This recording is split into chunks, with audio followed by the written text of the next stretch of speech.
Hello students, welcome to your channel. Please like, share and subscribe your own channel School Studies. School Studies is pleased to announce the launch of our educational website Patel section. After years of hard work and dedication, we are delighted to officially announce the launch. Our goal with this website is to provide our students with an easier way to learn their lesson and prepare for exams. The new website is interactive and gives better access to NCERT solution, JCB solution, Kids Zone and general knowledge courses and quiz. We will be constantly updating our content with helpful information, articles, blogs, newsletters and new course announcements. We hope you find the new website with a fresh look, easy to access information. For any question, suggestion, feedback or comments, please contact us today. Today we will see a video related to NCERT solution for class 7 civics, chapter 7 markets around us. Let's solve textbook exercise. The first question is, in what ways is a hawker different from a shopkeeper? A hawker does not have a fixed location from where he or she sells his item. Instead, he or she moves from one location to another, selling his or her wares at a minimum profit. There is a minimum capital investment when it comes to setting up a business unit, and there is no limit to the wares that can be sold by a hawker while bringing his or her service to the very doorsteps of customers.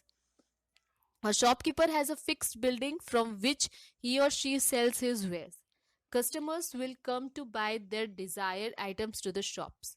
The shopkeeper's customer base is limited to the geographical location of his or her shop. The wares sold can be limited to the type of shop. For example, a clothing store will only sell clothes, while an electrical shop will only sell electric items, etc. Second question, compare and contrast a weekly market and a shopping complex of the following. So this is the market, that is weekly market and shopping complex. Kind of goods sold. So in weekly market, different items of everyday such as vegetables, groceries, cloth items, utensils, etc. Prices of goods. So prices of goods are not that high. They can be easily afforded.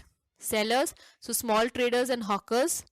Buyers, people belonging to the lower middle and income class. Shopping complex. Branded items such as ready-made clothes, home appliances, footwear, leather items, etc. In some complexes, there are even food items available for immediate consumption. Prices of goods are usually high. Only those who have a high income can buy them. Big businesses and traders. People belonging to upper middle class and above. Next question, explain how a chain of markets is formed. What purpose does it serve? So goods are first produced in factories, farms and homes, depending on types of business it is. However, it does not mean that a consumer needs to visit these places to buy these goods, since the ones making them will not sell in small quantities to an individual buyer. This is where wholesale traders come in. There is a intermediaries between the producers and the final consumer. They first buy the goods in bulk and then sell them to the retailers. The amount sold will be in accordance with the demand prevalent.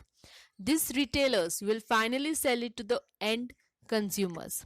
Thus, it can be inferred that from factories to consumer, a chain is formed.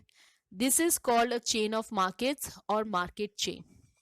It can be better understood from the flowchart given below. So it is factories and farms, then the wholesale traders, then the retailers, and then it reached the consumers. It is in this market chain that maintains equilibrium in supply and demand of the economy. Next question. All persons have equal rights to visit any shop in a marketplace. Do you think this is a true of shops with expensive products? Explain with example. Yes, it is applied to all the shops with expensive items. Even if the consumer cannot afford to buy them, the shopkeeper is still obligated to show the items up for display.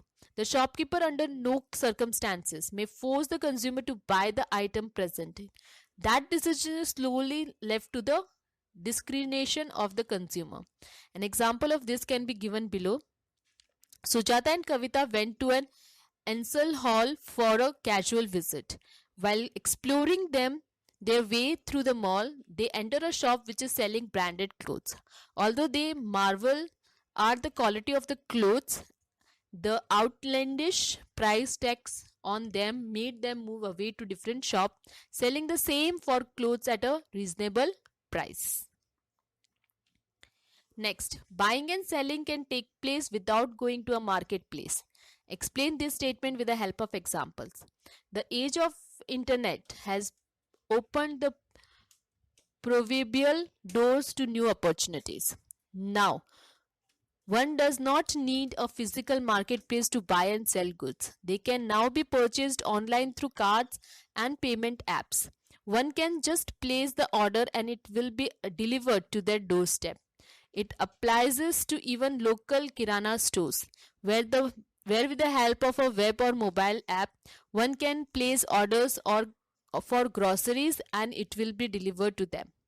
For examples, in clinics and nursing homes, you may have noticed sales representatives from medical companies waiting for the doctors to arrive.